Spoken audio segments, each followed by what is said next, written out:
I want you to picture something for a moment. It's 1994. The internet exists. Email exists. The infrastructure is being laid in server rooms and fiber cable trenches across the country. A handful of engineers and visionaries know exactly what is coming. And the average person on the street? They have never heard of a browser. They have never sent an email. They have no idea that within 10 years, this invisible infrastructure is going to reroute every dollar, every communication, and every business relationship on the planet. The people who understood what was being built before the world could see it changed their lives. The people who waited for confirmation, they paid a much higher price. Right now, in 2026, we are living in the 1994 moment for the global financial settlement layer. And XRP is the infrastructure that most people cannot yet see. Today, I'm going to show you exactly why the price hasn't moved yet, and why that silence is the loudest signal of all. Welcome back to Common Sense Crypto. I'm Rich. No hype, no dates, no promises. Just the rational, data-grounded analysis that cuts through the noise and shows you what is actually happening beneath the surface of this market. Today, we are going to answer the question that every serious XRP holder is wrestling with right now. If everything is going right for Ripple, the white paper, the ETF, the corridors, the regulatory win, then why isn't the price moving? I'm going to give you the real answer, and it's not what most people in this space are telling you. Let's get into it. Let me start with something that almost nobody in this community is talking about correctly. The question, why isn't XRP's price moving, is actually the wrong question. The right question is, who benefits from XRP staying cheap right now? Think about that. Think about it very carefully. We have a fixed supply asset, 100 billion tokens, no exceptions, that is designed to serve as the bridge currency for a significant portion of the world's $150 trillion in annual cross-border payment flow. We have on-chain data showing ledger volume increasing. We have $4.5 million in XRP moving through Axelar's interchain service in a single day. We have an ETF running $12 million in daily volume at what everyone acknowledges is a floor, not a ceiling. We have Ripple publishing an institutional white paper that is essentially a direct invitation to every bank and hedge fund on Earth to plug into XRP rails. All of that activity, and the price sits here. You know what that combination of signals tells a seasoned market analyst? It tells them that large, sophisticated buyers are still accumulating. And large, sophisticated buyers do not accumulate at high prices. They accumulate at suppressed prices. They use OTC desks. They use dark pool transactions. They buy slowly, quietly, and without moving the market. Because moving the market before you're done buying is the most expensive mistake a large institution can make. David Schwartz, the chief technology officer of Ripple, has said publicly that the XRP ledger is designed for high-value settlement. Not penny transactions, settlement. There is a direct relationship between the price of XRP and the size of transaction it can efficiently process. At $1.30, you can move a certain amount before price impact becomes a problem. At $130, you can move 100 times more with the same impact profile. The math is not subtle. So here is the hidden mechanism. The institutions that need XRP at a high price to do their jobs are the same institutions that currently benefit from XRP being at a low price while they are still filling their positions. When they are done filling those positions, when the OTC desks run dry and the exchange reserves drain to critical levels, the price discovery will not be gradual, it will be vertical. Brad Garlinghouse described exactly this when he said the breakout will not come from one switch flipping. It will come from 1,000 switches having already been flipped, quietly, one by one, and then the world suddenly realizing the lights have been on for a while and nobody told retail. That is the architecture of what is happening right now, and it is the most rational explanation for the price action you are watching. Let's build the math model that makes this concrete, because I want you to have numbers you can hold on to. Start with supply.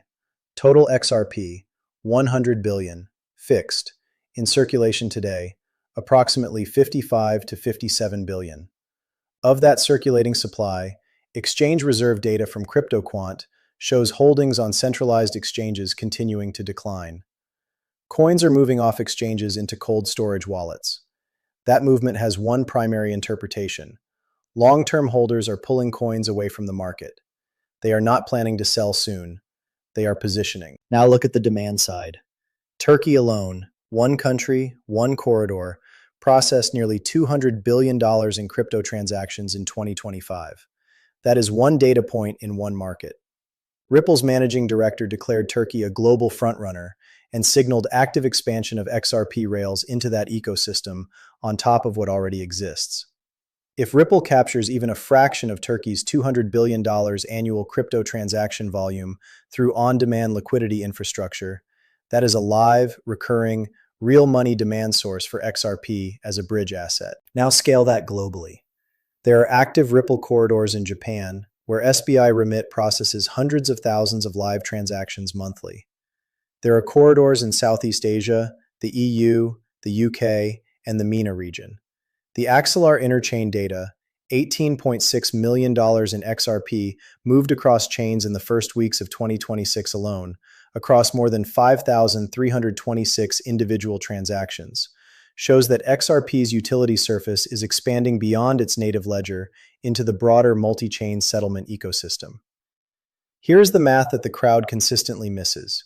It is not about the price of XRP today versus yesterday. It is about the relationship between XRP's liquid float and the size of the market it is being asked to serve. If XRP's on-demand liquidity system is going to bridge meaningful institutional flows measured in the hundreds of billions, eventually trillions, then the token price is not just a speculation outcome, it is a functional variable. Think about it this way. A cross-border transfer of $10 million processed through XRP at $1.30 requires roughly 7.7 million XRP to change hands in the corridor. That kind of volume, at that scale, every day, across dozens of corridors, creates measurable price impact at low prices. At $130, that same $10 million transfer requires 77,000 XRP. The market impact is negligible. The system becomes frictionless. Frictionless settlement is the entire product, and frictionless settlement requires a high price. This is not a moonboy fantasy. It is a systems engineering requirement. And the institutions building on top of this ledger understand that better than anyone watching a price chart. Now the XRP ETF. $12 million in daily volume at current market conditions, which everyone acknowledges are suppressed, uncertain, and not representative of a confirmed breakout environment. When the macro environment shifts, when regulatory clarity lands, when Bitcoin decouples, when institutional inflows begin in earnest, that ETF pipe does not gradually increase. ETF inflows spike. The infrastructure is live, the vehicle exists, the allocation has not started yet. When it does, the math changes overnight. Let me show you what the institutions are doing, because this is where the story stops being theoretical and starts being documented. This week, Ripple published the blueprint for institutional digital asset trading, a full white paper addressed directly to banks, hedge funds, and major financial institutions. I want to explain what this document represents strategically, because most people are reading it as a marketing piece. It is not a marketing piece. It is an onboarding manual. The problem Ripple is solving in that white paper is real, and it is expensive. Right now, an institution that wants to trade crypto at scale has to maintain accounts across multiple exchanges, move capital between them constantly, manage separate credit lines at each venue, and absorb counterparty risk at every touch point. When FTX collapsed, it did not just hurt retail traders. It froze billions in institutional capital. Entire trading operations stopped because the infrastructure they had built their positions around disappeared overnight. Ripple's digital prime broker framework eliminates that architecture. One prime broker aggregates liquidity. Credit is managed centrally. Positions are netted at end of day. Counterparty exposure is reduced to a single relationship. And settlement, the actual movement of value, runs on the XRP ledger. Real-time, on-chain, transparent. When you make something that easy, institutions adopt it. When you require them to build custom infrastructure for every exchange and manage 15 separate credit relationships, they stay out. Ripple just removed every reason to stay out. And then there is NASDAQ. Not a crypto blog, not a YouTube channel. The world's second largest stock exchange platform told its audience this week that everything in the emerging digital asset ecosystem, stablecoins, wrapped treasuries, real-world asset collateral, needs to settle, clear, and execute on a blockchain. And the blockchains that win the settlement race will be among the biggest financial infrastructure winners of this decade. They went further. They said Bitcoin moves from address to address. That is its function. The future of finance, the tokenization wave, the RWA ecosystem, the institutional settlement layer, requires utility infrastructure, not a store of value. Nasdaq is telling its viewers to look past Bitcoin. That is not a fringe take. That is the world's most respected technology-focused exchange platform, openly shifting the narrative. And the bank list. MEXC published a detailed breakdown this week of the financial institutions currently utilizing RippleNet and XRP settlement infrastructure. It is not a short list. But here's the thing about that list. It is only the public portion. Every institution currently operating under an NDA with Ripple is not on that list. And Ripple has been signing NDAs for over a decade. When regulations finally create the environment where those disclosures are safe to make, the public list is going to be dramatically larger than what anyone outside of Ripple's legal team currently knows. The FUD that no bank will ever use XRP was always the most easily disproven argument in this space. The data says otherwise. Here's how I think about the next 60 to 180 days. Not as a prediction, but as a structural map. First, the regulatory layer. The Digital Asset Clarity Act is in drafting. Stablecoin legislation language is circulating despite the deal falling apart before March. These processes do not move in straight lines, but they do move. Every week that passes without US framework is another week that every institution waiting for legal compliance clarity stays on the sideline. When that clarity arrives, and it will arrive because too much money is now pushing for it, the compliance gates open simultaneously across hundreds of institutions. Second, the Bitcoin decoupling. XRP has been tracking Bitcoin in a correlation that suppresses its independent price discovery. When XRP finally decouples, and the on-chain fundamentals for XRP are increasingly diverging from Bitcoin's utility proposition, the price will run on its own merit. That decoupling is a catalyst that arrives without a calendar date, but the conditions for it are building. Third, the Turkey corridor expansion. Ripple has boots on the ground. $200 billion in annual crypto transaction volume is already sitting in that market. When XRP-based ODL goes live at scale in that corridor, it is a real money demand event with real on-chain footprint. Not speculation, settlement. Fourth, the white paper pipeline. Institutions do not read operational frameworks and do nothing. They evaluate, they pilot, they build.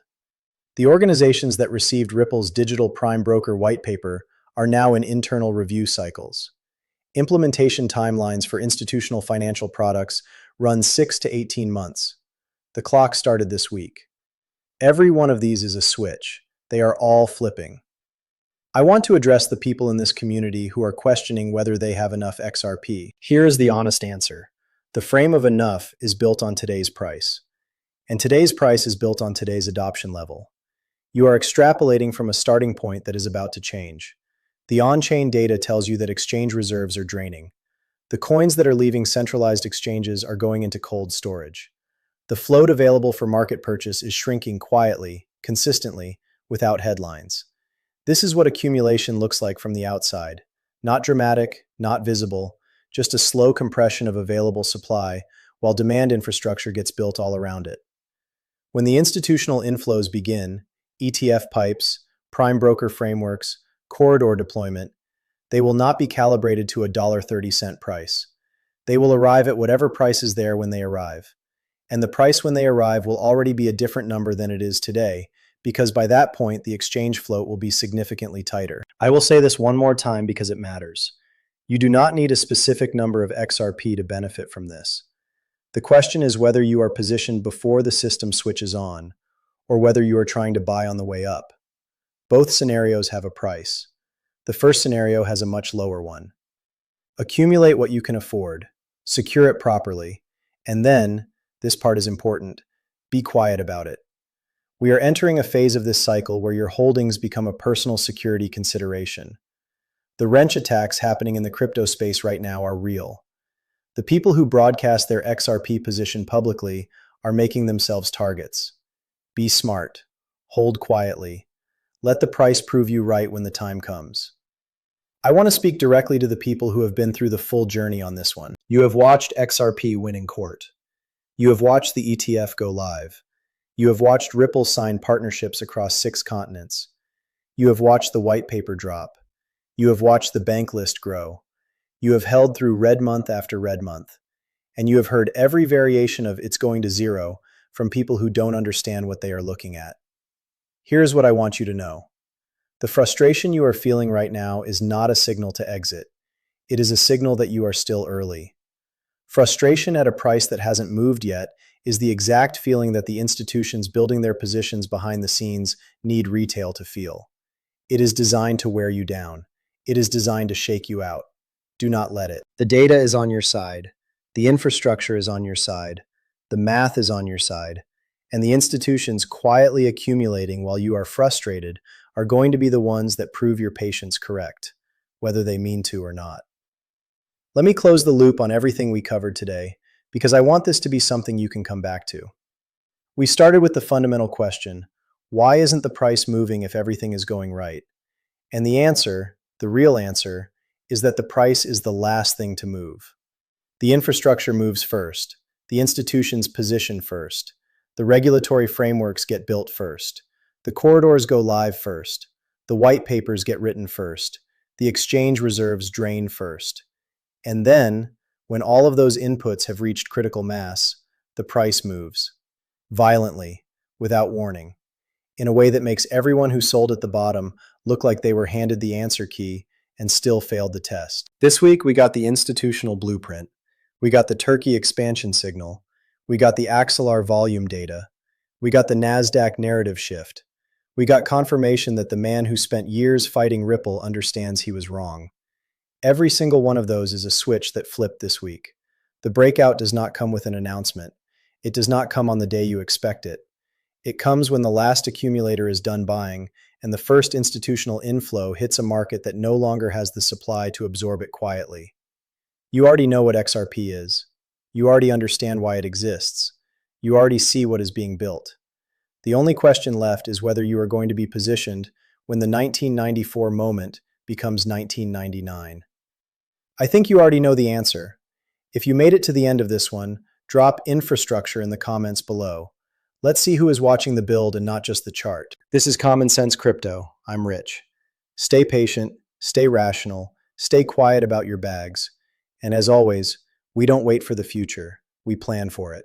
See you in the next one. Have a great night.